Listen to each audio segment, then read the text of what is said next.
রাধে রাধে, হরে কৃষ্ণ। আবারও একটি নতুন ভিডিও নিয়ে হাজির হলাম। কয়েকদিন পরে আসছে জন্মাষ্টমী। অনেকের বাড়িতে বালগোপাল রয়েছে। এই বালগোপালের পুজো করবেন ওই দিন, কিন্তু কিছু নিয়ম আছে। এই দিন কি কি খাবেন, কি কি খাবেন না, কি কি এই দিন করা যায়, কি কি করা যায় না, জেনে নেওয়া যাক এই ভিডিও থেকে। উপবাসের সঙ্গে জড়িত থাকে রোগ প্রতিরোধ ও সুস্থতার বিষয়গুলো।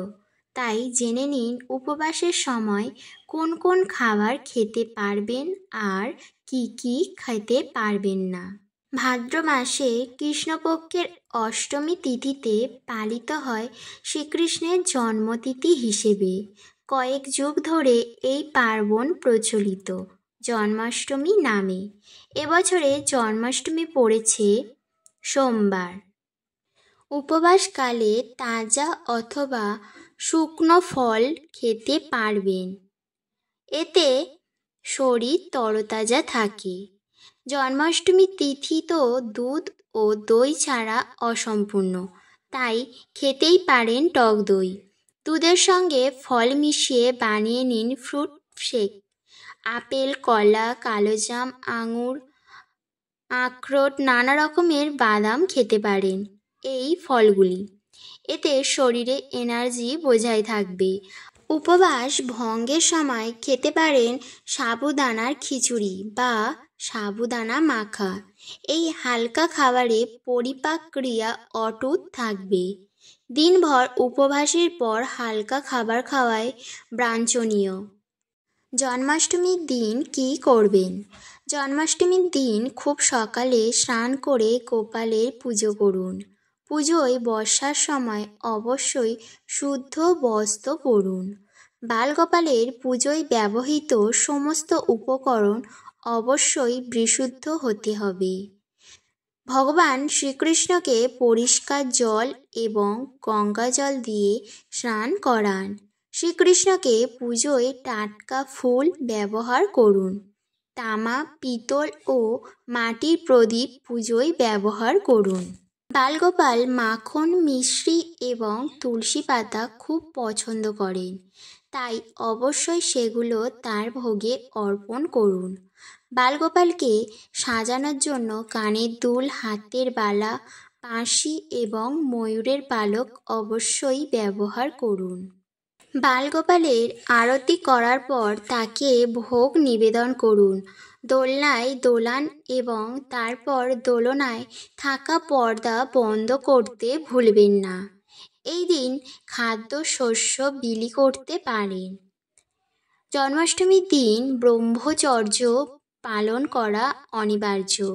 এই দিন পবিত্র মনে নিষ্ঠা ভরে ভগবানের পুজো করুন। জন্মাষ্টমীর আগের দিন নিরামিষে খেয়ে সংযম পালন করতে হবে এবং রাত 12টার মধ্যে খেয়ে নিতে হবে। ঘুমানোর আগে ভালো করে মুখ ধুয়ে তবেই ঘুমাতে হবে। এবার জেনে নেওয়া যাক জন্মাষ্টমীর দিন কি কি করবেন না।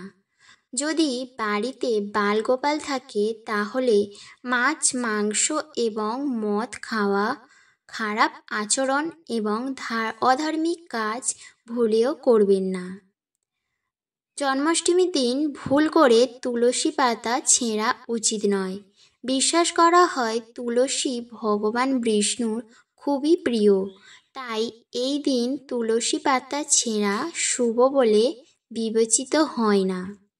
যারা জন্মাষ্টমী ব্রত পালন করেন না তাদেরও এই দিন ভাত খাওয়া উচিত নয়। একাদশী ও জন্মাষ্টমীতে ভাত এবং যবের তৈরি খাবার নিষিদ্ধ বলে মনে করা হয়।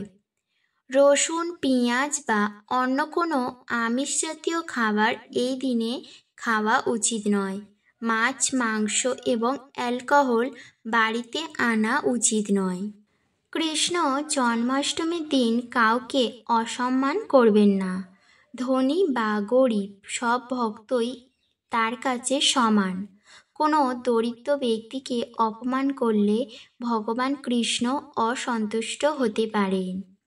জন্মাষ্টমীর দিন গাছ কাটাও অশুভ বলে বিবেচিত হয়, শ্রীকৃষ্ণ সব কিছুর মধ্যে বসবাস করেন, বরং সম্ভব হলে এই দিনে বেশি কাজ লাগাতে পারেন।